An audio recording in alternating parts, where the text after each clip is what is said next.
you want. Make them suffer and I'll double it. Scream for me! You're gonna love this.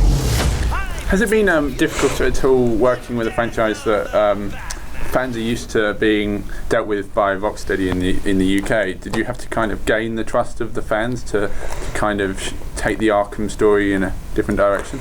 Definitely. Of course it's been difficult, and I think we knew getting into this that it would be difficult and that we would have to prove ourselves, and that the only way to ultimately prove ourselves is with the launching of the game.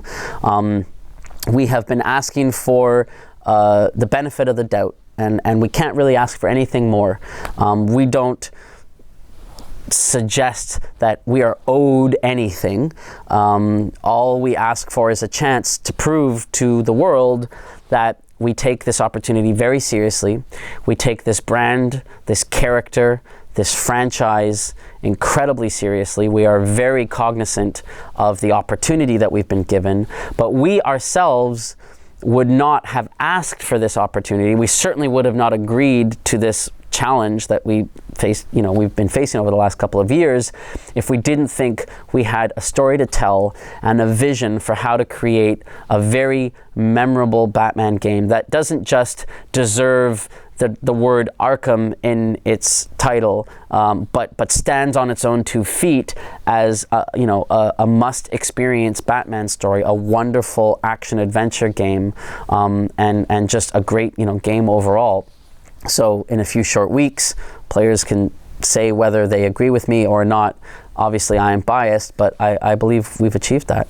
And throughout production, do you keep in touch with Rocksteady? Do they kind of have an input to it at all?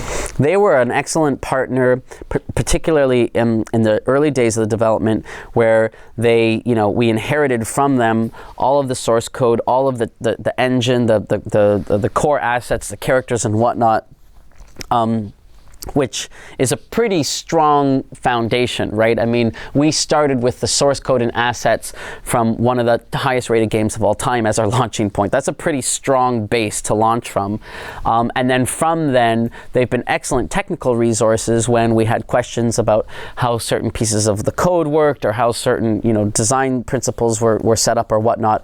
What nobody ever wanted, them or us, was for them to be involved as in a sort of editorial oversight committee whereby all of our content had to pass through approval with them. It was very important for everyone's sake that if the vision, that the quality of this game, the substance of this game be based off of the vision that we at Montreal have for this title, that this game can sort of live and die off of the strengths of what we invested into it rather than some sort of design by committee scenario. And they've been very supportive of that from day one. I'm on your side. My side? My side works within the law. We've earned Gotham's respect. If that were true, I wouldn't be here. Gordon, clear the line of fire! You've got nowhere to run.